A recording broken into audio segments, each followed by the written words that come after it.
할렐루야. 예수 그리스도 이름으로 하나님 말씀 증거하겠습니다. 우리 다 같이 하나님 말씀 누가복음 10장 38절에서 42절까지 말씀을 우리 다 같이 찾겠습니다. 하나님 말씀 누가복음 10장 38절에서 42절 말씀을 우리 같이 한 절씩 교독하도록 하겠습니다. 38절. 저희가 길 갈 때에 예수께서 한 촌에 들어가심에 마르다라 이름하는 한 여자가 자기 집으로 영접하더라.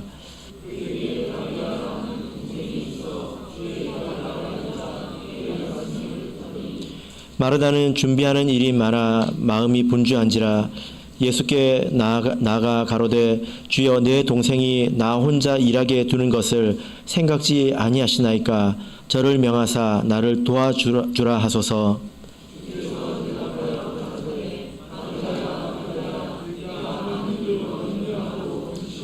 같이 읽겠습니다. 그러나 몇 가지만 하든지 혹 한 가지만이라도 족하니라. 마리아는 이 좋은 편을 택하였으니 빼앗기지 아니하리라 하시니라.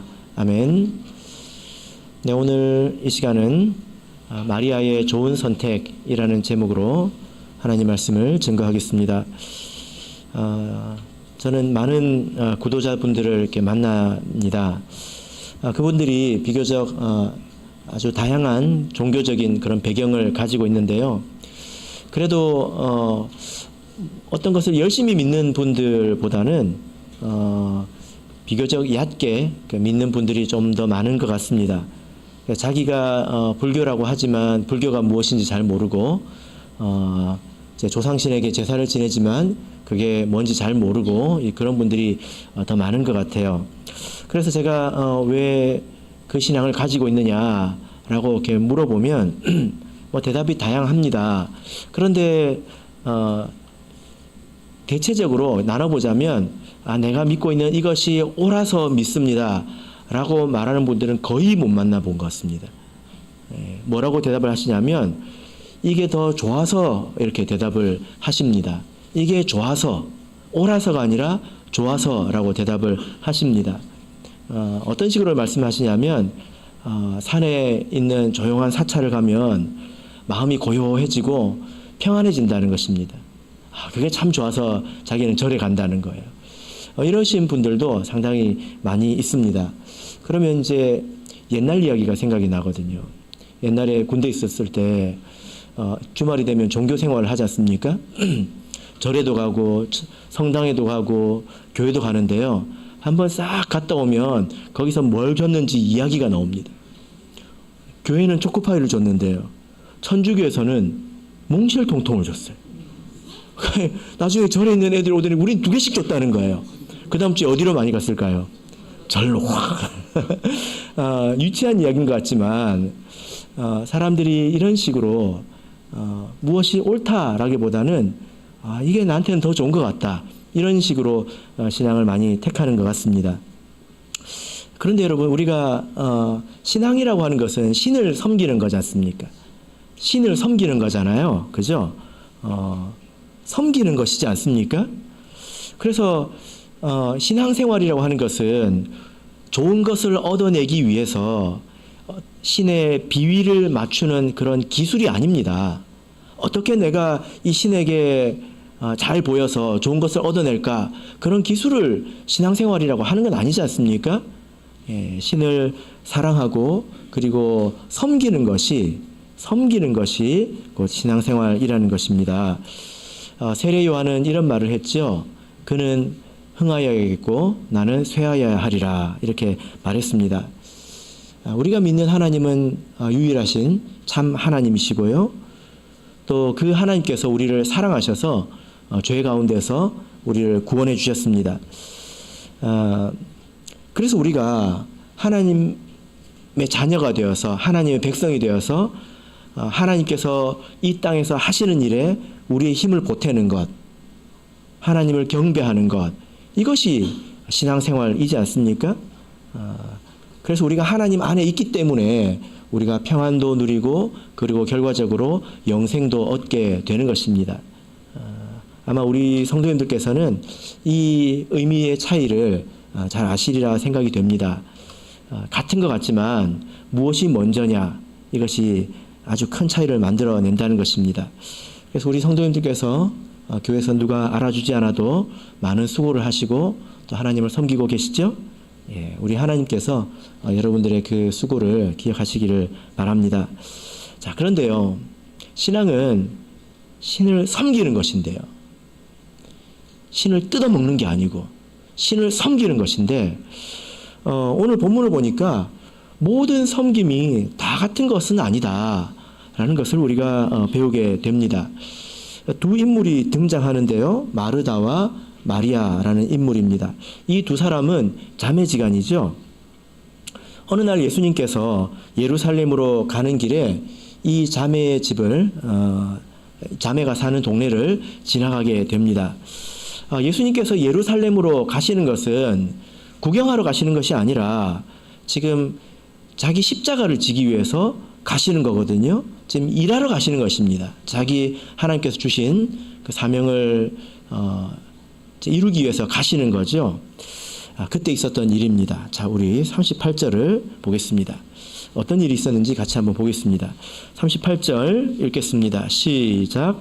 저희가 길 갈 때에 예수께서 한 촌에 들어가심에 마르다라 이름하는 한 여자가 자기 집으로 영접하더라. 예수님께서 예루살렘으로 가실 때에 베단이라고 하는 그런 동네를 지나게 됐는데 거기 마르다와 마리아가 살고 있었습니다. 이미 이제 마르다와 마리아는 예수님을 아는 관계였는데요. 예수님을 초대했습니다. 예수님을 영접했습니다. 예수님이 간 게 아니고요. 오라고 했습니다. 왜 초대를 했을까요? 아무래도 먼 길을 이렇게 가다 보니까 밥도 먹어야 되고 또 쉬기도 해야 되지 않겠습니까? 이것은 예수님을 섬기기 위해서 마르다가 한 일이죠. 그죠? 자, 39절 읽어보겠습니다. 시작. 그에게 마리아라 하는 동생이 있어 주의 발 아래 앉아 그의 말씀을 듣더니, 그 집에 마리아라고 하는 그런 마르다의 동생이 있었습니다.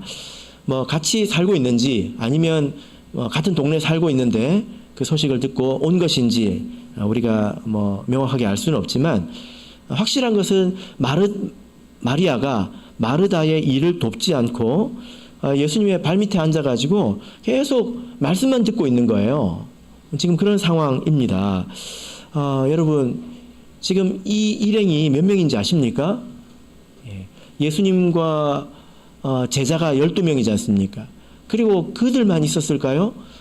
예수님께서 가실 때는 항상 많은 사람들이 따라오잖아요. 아마 모든 사람은 아닐지라도 하더라도 적어도 이 집안에 13명은 들어왔을 것입니다. 예수님과 제자와 함께 13명이 들어왔을 것입니다. 우리 자매님들, 여러분 집에 13명이 간다고 하면 언제부터 준비하셔야 됩니까? 하루면 됩니까? 하루면 어지간히 되죠? 예. 일주일 전부터 뭐 서두르실 분도 계신 것 같습니다. 그런데 지금 이 상황은 뭐냐면은 지금 예수님하고 마르다고 약속하고 온 게 아니잖아요. 그죠? 카톡으로 지금 미리 보내가지고 언제 간다 해가지고 오세요 해가지고 온 게 아니라는 것입니다. 그죠? 예수님께서 베단이라는 동네에 왔습니다. 그 소식을 듣고 마르다가 대책도 없이 오라고 한 거예요. 일단 오라고 한 것입니다. 요즘 제가 신방을 가면 집에서 식사하는 일은 잘 없습니다. 그렇게 많이 있지는 않은 것 같아요. 왜냐하면 그만큼 이게 번거로운 일이지 않습니까?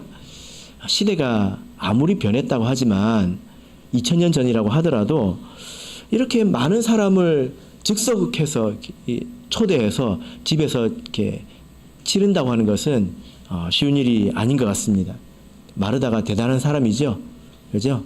예. 제가 이제 농담 삼아 신방을 갔을 때 여러 사람이 있으면 그 인근에 누구 집 가자고 합니다.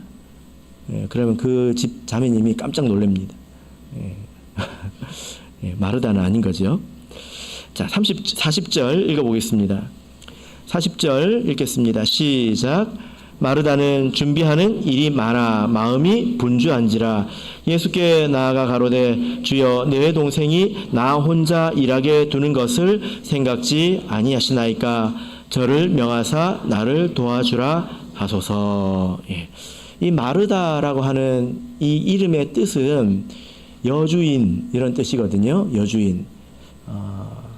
그래서 오늘 이렇게 모습을 보면 꼭 어디 그 전통 사극에 나오는 주모 같은 그런 생각이 드는데요. 마르다가 아무리 능력이 있어도 이건 좀 과분한 일이지 않습니까? 갑자기 이 많은 사람을 집으로 오라고 하는 것은 과분한 일이잖아요. 그래서 마음이 굉장히 분주해졌습니다. 이 많은 사람을 또 이렇게 좋은 사람들을 내가 어떻게 먹여야 될까? 그러니까 막 손이 너무 부족한 거예요. 이럴 때는 고양이 손이라도 좀 빌리고 싶지요. 막 이제 너무 분주하지 않습니까? 근데 마리아를 보니까 자기 동생을 보니까 뭐 하고 있습니까? 아무것도 안 하고 있습니다. 뭐 하고 있지요? 예, 계속 설교를 듣고 있는 거예요. 그죠? 예, 여러분 집에 13명이 갑자기 왔는데 여러분 동생이 앉아가지고 유튜브로 계속 설교만 보고 있다고 한번 생각해 보세요. 기분이 어떻겠습니까? 예, 속이 터지죠. 예, 아무것도 안 하고. 그죠? 그래서 예수님께 가서 예수님께 말합니다. 예수님, 생각 좀 해보세요. 이렇게 바쁜데 얘는 지금 일할 생각이 없잖아요. 일 좀 하라고 해주세요. 지금 예수님께 이렇게 말하고 있죠. 마리아가 상황 판단이 좀 안 되는 것 같습니다. 엄청 답답했을 것입니다. 그런데 이 이야기를 듣고 예수님께서 대답을 하십니다. 어떻게 대답을 하셨을까요? 자, 41절, 42절 보겠습니다. 41절, 42절 읽겠습니다. 시작. 주께서 대답하여 가라사대 마르다야 마르다야 내가 많은 일로 염려하고 근심하나 그러나 몇 가지만 하든지 혹 한 가지만이라도 족하니라. 마리아는 이 좋은 편을 택하였으니 빼앗기지 아니하리라 하시니라. 예. 상황으로 보자면 아이고 마리아 가서 빨리 좀 도와줘 이렇게 했을 것 같은데 예수님께서 정반대의 말씀을 하십니다. 마르다야, 네가 너무 많은 일로 근심하는구나. 네가 생각이 너무 많다. 하나면 족하지 않을까? 네. 마리아는 더 좋은 것을 택했는데 내가 그것을 왜 빼앗겼느냐? 이렇게 말씀을 하셨습니다. 놀라운 것은요. 예수님께서 마르다의 그 모습을 선택이라고 하셨다는 것입니다. 그러니까 무슨 말이냐면 마리아가 눈치가 없어가지고 지금 이 사람들이 이렇게 왔을 때 언니가 얼마나 바쁠지 이 상황을 어떻게 해결해야 될지 이걸 몰라서 이런 게 아니라는 것입니다. 마르다는 눈치가 빠르고 일손이 빠르고 마르다는 그냥 순진해가지고 설교 듣는 거나 좋아하고 눈치가 없어가지고 그런 것 같은데 그렇지 않다는 거예요. 마리아가 눈치가 없거나 혹은 게으르고 이기적이라서 섬길 줄 몰라서 그러고 있는 게 아니라 다 안다는 것입니다. 그런데 이걸 택했다고 이야기하고 있습니다. 지금은 이것이 더 중요하다. 이것이 더 해야 될 일이다. 라고 마리아가 선택했다. 이렇게 예수님께서 말씀하고 계십니다. 그러니까 마리아가 눈치가 없는 사람이 아니죠? 그죠? 우리는 이 말씀을 통해서 우리가 다 이제 하나님을 섬기는 사람인데요. 섬김이 다 같은 섬김이 아니다. 라는 교훈을 우리가 얻게 됩니다. 그래서 우리가 이제 마리아와 또 마르다의 이 섬김을 통해서 우리가 어떻게 하나님을 섬겨야 되는지에 대해서 같이 배워보고자 합니다. 자, 먼저 우리 마르다를 다시 한번 살펴보겠습니다. 오늘 이 전반적인 상황은 이해가 되셨죠? 마르다를 한번 다시 보도록 하겠습니다.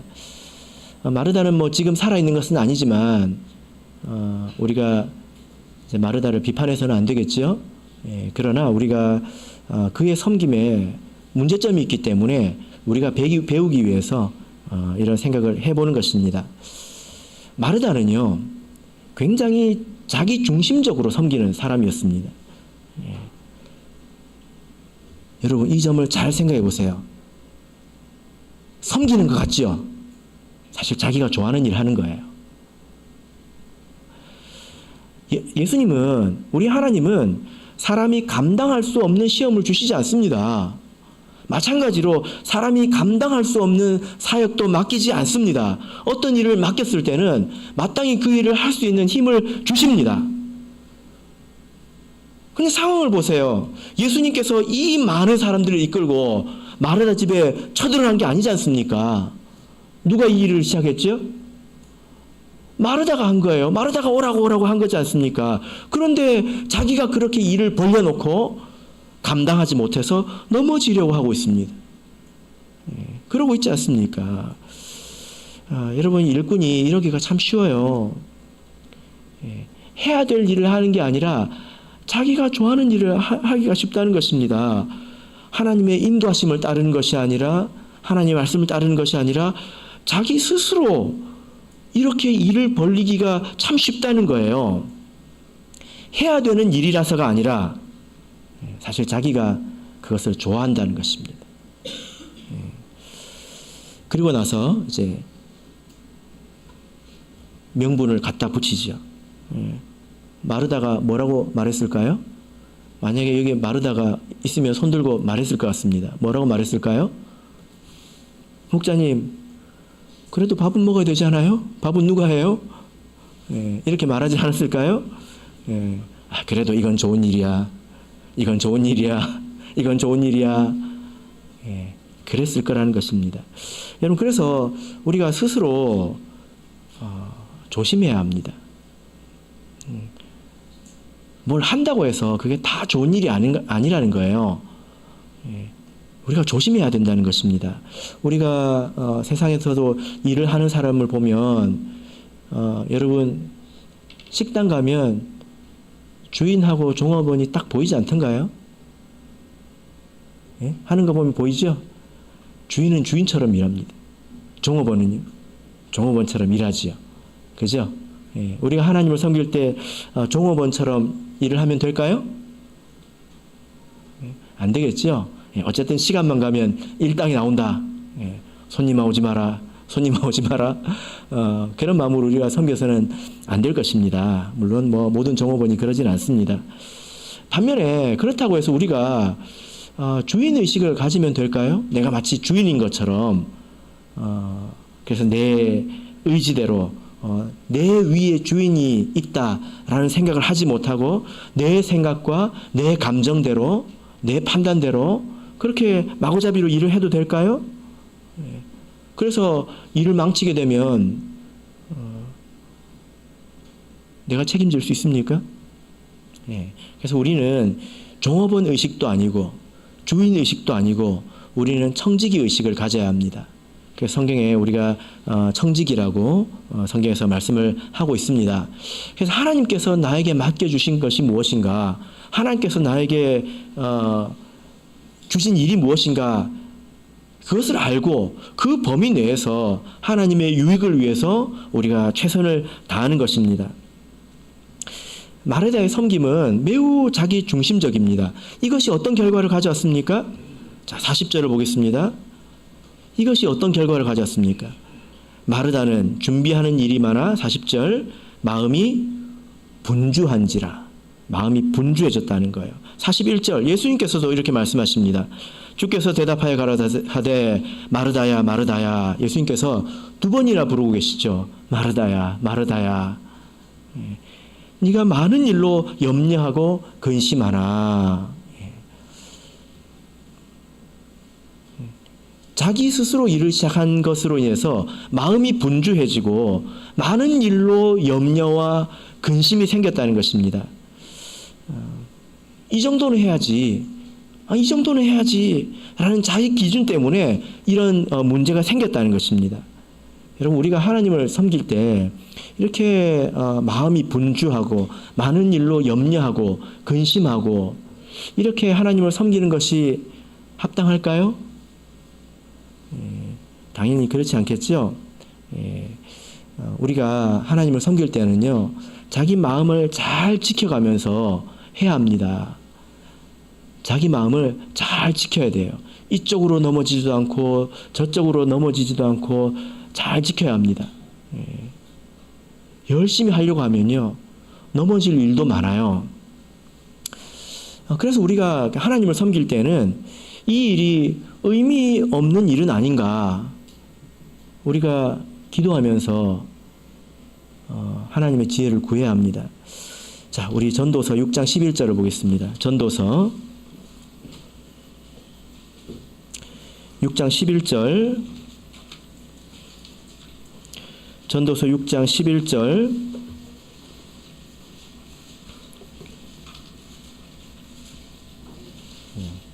전도서 6장 11절. 자, 우리 같이 읽겠습니다. 시작. 헛된 것을 더하게 하는 많은 일이 있나니 사람에게 무엇이 유익하랴. 예. 여러분, 교회에서 하는 모든 일은 다 좋은 것입니다. 예. 그런데요, 좋다고 해서 모든 일들을 다 펼쳐보세요. 그러면 어떤 일이 생길까요? 결과적으로 아무 일도 못하는 그런 상황이 됩니다. 그래서 지금 아무리 좋은 일이라도 지금 이 때에 이 상황에서 이것이 정말 좋은 일인가, 이것을 생각할 줄 알아야 된다는 거예요. 그래서 헛된 일들을 많이 만들지 말아야 합니다. 그런 일들이 많으면 내 마음이 분주해지지 않겠습니까? 그런다고 해서 하나님의 뜻이 빨리 이루어지고 그런 게 아니거든요. 그래서 우리가 조심해야 된다는 것입니다. 그리고 또한 우리 일꾼들은 나를 산만하게 만드는 그런 환경을 우리가 잘 피해야 됩니다. 내 환경을 잘 조성해야 된다, 이 말입니다. 마음이 뜨거울 때는요, 이 환경을 다 이제 극복할 수 있을 것 같아요. 저기 미국에서도 한국으로 교회를 다닐 수 있을 것 같습니다. 마음이 뜨거우면. 그런데 지혜로운 사람은 어떻게 살아갈까요? 뜨거운 사람은 환경을 이기려고 하지만 지혜로운 사람은 방해 없는 환경을 만들기 위해서 노력을 합니다. 그래서 우리 성도들이 이걸 아시잖아요. 결국 교회 가까이에 사는 사람들이 신앙생활을 잘한다는 것을 여러분들이 아시지 않습니까? 모든 사람이 다 환경의 영향을 받기 때문이거든요. 자, 우리 고린도전서 7장을 보겠습니다. 바울 사도가 이런 말씀을 이렇게 남긴 적이 있는데요. 고린도전서 7장 32절을 보겠습니다.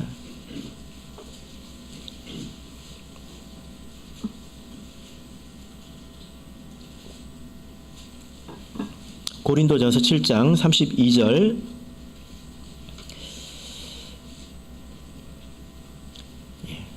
부터 35절까지 우리 같이 읽어보겠습니다. 32절 시작.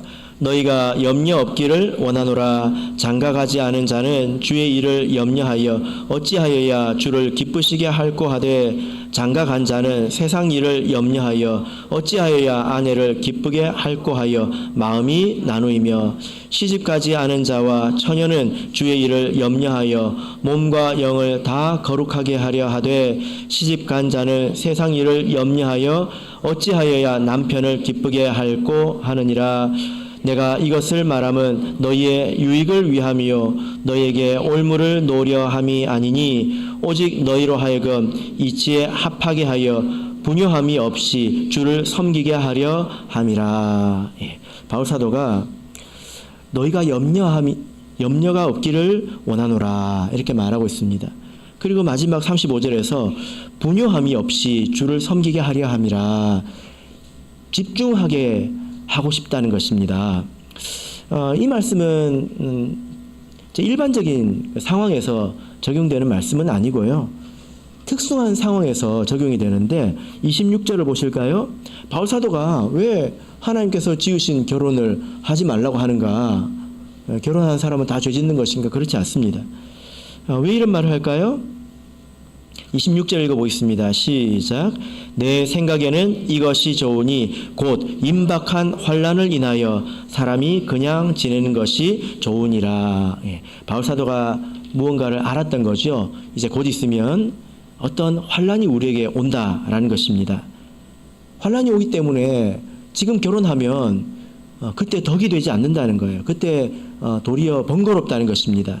예수님께서도 이런 말씀을 하신 적이 있는데 그날에는 아이 벤 자들과 젖먹이는 자들에게 화가 있으리니 이는 땅에 큰 환란과 이 백성에게 진노가 있겠습니다. 여러분, 전쟁이 일어났는데 이제 여자가 임신을 해가지고 배가 이렇게 나와 있습니다. 도망을 가려면 빨리 뛰어가야 되잖아요. 배가 이렇게 나와 있으면 빨리 뛸 수가 없지 않습니까? 아이들을 걷지도 못하는 아이들이 있으면 더 힘들잖아요. 그죠?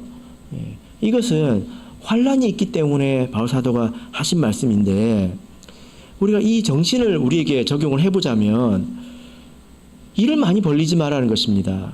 환경을 잘 만들어라는 것입니다. 환경을 잘 만들지 못해가지고 거기 매여가지고 감당하지 못하는 상황을 만들지 말라는 것입니다. 덤벙 집을 큰 걸 사가지고 거기 빚에 매여서 그냥 쪼들려가지고 계속 살아가면서 하나님 제대로 섬기지 못하고 이런 것들은 하지 말라는 것입니다. 환경을 잘 만들라는 거죠. 지혜롭게. 그죠? 우리가 이렇게 이 말씀을 좀 정리를 해보자면 이 마르다는요, 자기 중심적으로 일을 벌렸습니다. 그걸 감당하지 못하니까 마음이 분주해지고 결국 다른 사람을 지금 판단하고 있지 않습니까? 마음이 나뉘어가지고 짜증이 이만큼 난 거죠. 그래서 다른 사람을 판단하고 있습니다. 자, 본문으로 가서 40절을 한번 보겠습니다. 누가복음 10장 40절. 지금 마르다가 예수님께 말하고 있는데 이걸 기도라고 한번 생각해 보세요. 이렇게 기도하는 사람이 있을까요, 없을까요? 자, 40절 다시 한번 읽어보겠습니다. 40절 읽겠습니다. 시작. 마르다는 준비하는 일이 많아 마음이 분주한지라 예수께 나아가 가로되 주여 내 동생이 나 혼자 일하게 두는 것을 생각지 아니하시나이까 저를 명하사 나를 도와주라 하소서. 지금 굉장히 공손하게 말하는 것 같지만 예수님 보고 지금 뭐하고 계시냐라고 물어보는 거죠. 이게 기도라고 한번 생각해 보세요. 지금 하나님께 어떤 기도를 하고 있습니까? 지금 예수님을 비판하고 있잖아요. 예수님 지금 뭐하고 계십니까? 지금 이렇게 바쁜 거 안 보십니까? 얘 데리고 지금 뭐하고 있는 거예요? 가서 빨리 좀 일 좀 하라고 하세요. 이거지 않습니까? 시험에 들었다는 것입니다. 기도가 이렇게 변하는 것은 시험에 든 것입니다. 답답한 상황을 스스로 견디지 못하고 있죠. 참 생각해보면 재미있죠. 누가 벌린 일입니까? 자기가 벌렸잖아요. 자기가 오라고 했잖아요. 자기가 감당하지 못하고 있습니다. 그러니까 이제 마리아를 잡두리 하는 것입니다. 그걸 누구한테 이야기하고 있습니까? 마리아한테 직접 이야기하지 못하고 예수님한테 이야기하고 있잖아요. 어떤 선지자도 이렇게 기도했습니다. 하나님, 눈이 없으신가요? 왜 보지를 못하십니까? 하나님, 손이 없으신가요? 왜 그냥 가만히 계십니까? 사실 이것은 시험에 든 것입니다. 고발하고 고소하는 거지요. 하나님께. 우리 일꾼들은 이렇게 해서는 안 됩니다. 서로를 위해서 기도하고 감싸주고 위해서 기도해줘야지. 서로 고발하는 기도를 하는 것은 아름답지도 않고 그 신앙이 건강한 상태도 아닙니다. 엘리야가 동굴에 숨어가지고 뭐라고 했습니까? 기억나십니까? 열왕기상 19장 10절입니다. 저가 대답하되 내가 만군의 하나님 여호와를 위하여 열심히 특심하오니 나는 특별히 하나님을 섬기기 위해서 특별히 나는 최선을 다했다라고 말하고 있잖아요. 이는 이스라엘 자손의 주의 언약을 버리고 주의 단을 헐며 칼로 주의 선지자들을 죽였음이오며 오직 나만 남았거늘. 오직 나만 남았거늘. 이게 무슨 말입니까? 다른 인간들은 다른 사람도 아니에요. 다른 인간들은 다 놀고 있다는 것입니다.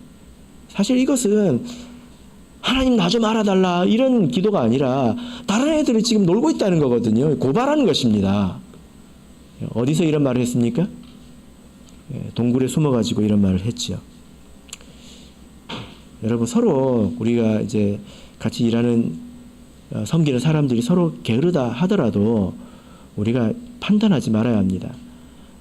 그 또한 나에게 주신 환경이고 나에게 주신 것이다 라고 우리가 받아들여야 합니다. 여러분, 마르다가 왜 시험에 들었습니까? 아무 생각 없이 자기 하고 싶은 대로 자기 중심적으로 하나님을 섬겼기 때문이지요. 교회는 이래야 되는 거 아니야? 라는 자기 생각 가지고 일을 했다는 것입니다. 이래야 되는 거 아니야? 이 정도는 해야 되는 거 아니야? 자기 생각 가지고 일했기 때문에 시험에 들었다는 것입니다. 하나님 말씀대로 섬기면 이렇게 시험 들 일이 없습니다. 반면에 마리아는 어떤 선택을 했을까요? 우리가 방금 읽었죠? 마리아는 무엇을 선택했습니까? 말씀 듣기를 선택했습니다. 여러분, 참 놀라운 것은 이걸 놀랍다고 말해도 될 것 같은데요. 예수님께서 마르다한테는 선택했다는 말을 안 했습니다. 마르다는 선택한 적이 없어요. 그냥 꽂히는 대로 가서 한 거예요. 예수님 왔네? 밥 먹여야지. 꽂히는 대로 가서 한 것입니다. 그런데 마리아는 선택했다는 것입니다. 그래서 제가 이제 생각할 때 이 마르다가 어떤 여인일까? 밥하기를 좋아하는 여인이지 않을까?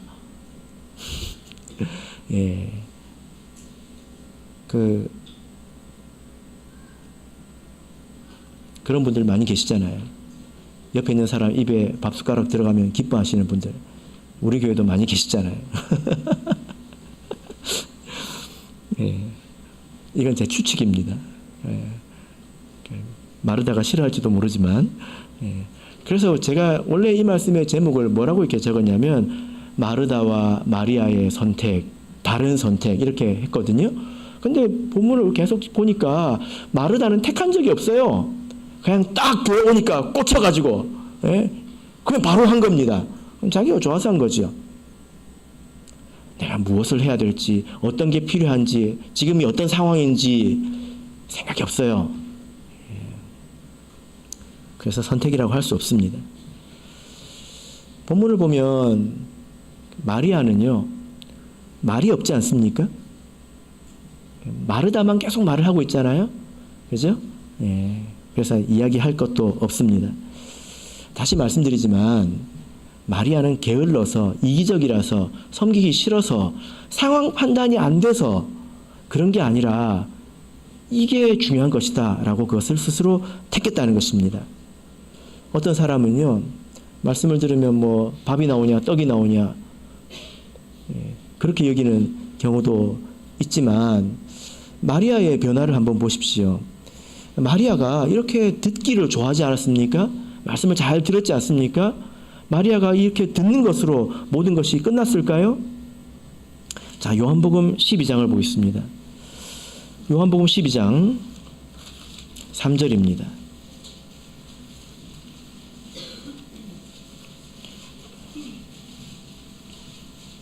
요한복음 12장 3절입니다. 요한복음 12장 3절 같이 읽겠습니다.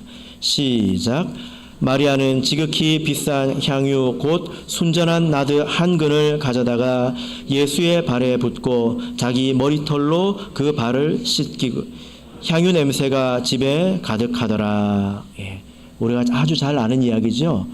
아주 지극히 비싼 향유를 예수님에게 부은 그 여자가 바로 이 마리아입니다. 바로 이 마리아가 예수님에게 이 일을 했다는 것입니다. 근데 이 장면을 봤을 때 옆에 주변에 있는 사람들이 다 이해를 못했죠. 이 여자가 왜 이렇게 하는지, 이렇게 비싼 향유를 왜 낭비하는지, 수천만 원 하는 그 돈을, 그 귀한 물건을 왜 허비하는지 사람들이 이해를 못했습니다. 그래도 마리아는 말이 없습니다. 그러니까 예수님이 대신 말해주죠. 여러분, 이런 게 있습니다. 억울할 때 내가 말을 안 하면요, 예수님이 대신 말해줘요. 그래서 예수님께서 대신 말해줍니다. 7절 보겠습니다. 7절 읽겠습니다. 시작. 예수께서 가라사대 저를 가만두어 나의 장사할 날을 위하여 이를 두게 하라. 지금 마리아가 왜 이 일을 했다는 것입니까? 여러분, 지금 예수님께서 예루살렘으로 가고 계십니다. 예수님 마음이 어떻겠습니까? 십자가를 앞두고 있습니다. 근데 사람들이 예수님을 위해서 뭘 했는지 아십니까? 예루살렘으로 올라가는 예수님을 모셔놓고 뭘 했는지 아십니까? 2절 보세요. 2절 읽겠습니다. 시작. 거기서 예수를 위하여 잔치할세. 여러분 생각해 보세요. 지금 예수님이 예루살렘에 올라갑니다. 예루살렘 나중에 쳐다보면서 울 거예요. 속상해가지고. 근데 그 예루살렘에 올라가서 이제 우시고 십자가에 달려야 되는 그 예수님을 모셔다 놓고 뭐가 좋다고 이렇게 잔치를 벌려요. 마르다는 뭐 하고 있을까요? 이 잔치에서 뭐 하고 있을까요? 그 다음 읽어보십시다. 마르다는 일을 보고 밥하고 있습니다. 시간이 많이 지나도 마르다는 계속 밥을 하고 있습니다. 그런데 마리아는 알았다는 거예요. 예수님이 지금 어떤 상황인지, 예수님을 위해서 무엇을 해야 되는지 알았다는 것입니다. 이 여자가 나의 죽음을 예비하고 있지 않느냐, 가만히 두어라. 마태복음 26장을 보겠습니다. 마태복음 26장 13절 보겠습니다. 마르다의 이 일에 대해서 예수님께서 이렇게 말씀하십니다. 마태복음 26장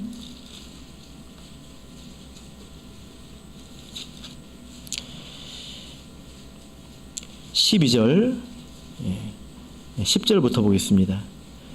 10절부터 13절까지 자, 우리 같이 읽어보겠습니다. 시작. 예수께서 아시고 저에게 이르시되 너희가 어찌하여 이 여자를 괴롭게 하느냐? 저가 내게 좋은 일을 하였느니라. 가난한 자들은 항상 너희와 함께 있거니와 나는 항상 함께 있지 아니하니라. 이 여자가 내 몸에 이 향유를 부은 것은 내 장사를 위하여 함이니라. 내가 진실로 너에게 이르노니 온 천하에 어디서든지 이 복음이 전파되는 곳에는 이 여자의 행한 일도 말하여 저를 기념하리라 하시니라. 말씀만 듣고 앉아 있던 이 마리아가 어떤 일을 했습니까? 결정적인 일을 했습니다. 수천 년이 지나도 기억에 남을 그런 일을 했다라는 것입니다. 성장했다는 것입니다. 달라졌다는 거죠. 마르다가 이렇게 성장할 동안에, 마리아가 이렇게 성장할 동안에 마르다는 무엇을 하고 있었습니까? 여전히 밥하고 있습니다. 이해가 없다는 거예요. 상황을 판단하지도 못한다는 것입니다. 그래서 성장도 없다는 것입니다. 똑같다는 것입니다. 마리아는 이 순간만큼은 그 발 앞에서 말씀을 듣고 있는 것이 아니라 자기의 모든 것, 어쩌면 모든 것이었겠지요. 자기 가장 귀한 것을 가장 적절한 순간에 사용할 수 있는 그런 지혜, 그런 믿음, 그런 실천, 이게 있었다는 것입니다. 무엇이 그 차이를 만들었습니까? 마리아는 좋은 것을 택했다는 것입니다. 말씀을 들었다는 거죠. 제가 신학 실습하면서 여러 교회를 이렇게 다녔는데요. 어떤 그 교회 목자님께서 성경 공부를 개강하시면서 이제 들어오는 학생들에게 뭐라고 이렇게 이야기를 하셨냐면요. 부모님이 돌아가시는 일 외에는 성경 공부에 빠지지 마라. 이렇게 이야기를 했습니다. 어떤 일 빼고는요? 부모님이 돌아가시는 일 빼고는 성경 공부에 빠지지 마라. 이런 말은 어떤 사람들이 듣기에는 굉장히 좀 과격한 말로 들릴 수 있잖아요. 그죠? 그런데 시간이 지나서 어떻게 됐을까요? 그 결과를 놓고 보자면 그때 그렇게 말씀을 배운 청년들이 든든한 삶을 살고 있습니다. 그리고 지금 얼마나 열심히 주님을 섬기는지 모릅니다. 그리고 그 가운데서는 신학생도 나왔습니다. 왜 그렇게 말을 하는 것일까요? 말씀을 듣는 것이 모든 것의 기초가 되기 때문입니다. 말씀을 듣지 않아가지고 예배 시간에 콜콜 잠자고 성경 공부 시간에 조금만 이유가 있으면 빠지고 이렇게 기회를 다 놓치면 어떻게 됩니까? 제대로 된 선택을 알지 못합니다. 지금 이 무슨 상황인지 깨닫지도 못합니다. 그래서 그 사람이 맨날 똑같아요. 교회 와서 열심히 섬기는 것 같지만 자기 하고 싶은 일을 하는 것입니다. 그래서 이런 게 있습니다. 열심히 하지만 해치는 사람도 있어요. 흐트러뜨린다고요. 열심히. 말씀을 듣지 않았기 때문에 그런 일이 생기지 않습니까? 그래서 저도 그런 것들을 통해서 많이 배웠습니다. 말씀을 듣는 게 중요합니다. 말씀을 깨닫는 게 중요합니다. 그래야 제때 정확하게 하나님을 섬길 수 있다는 것입니다. 제가 간혹 신방을 가서 굉장히 그 고통스러운 상황을 겪습니다. 참고하시라고 제가 말씀드립니다. 뭐가 고통스러울까요? 제가 이제 신방을 갈 때는 이유가 있지 않습니까? 권면을 하기 위해서 가는 거잖아요. 그죠? 그런데 권면을 들어야 될 사람은 없어요. 밥을 빨리 해야 돼요. 그리고 밥이 다 되면 밥을 빨리 저어줘야 돼요. 또 마칠 때 맞춰서 불도 올려야 돼요. 그냥 왔다 갔다 어느 순간 보니까 신방 간 사람들끼리 앉아서 이야기하고 있더라고요. 그럴 거면 교회에서 이야기하지 왜 그 먼 데까지 가가지고 그 이야기를 하고 있을까요? 그래서 제가 그 자괴감이 들더라고요. 내가 왜 왔을까?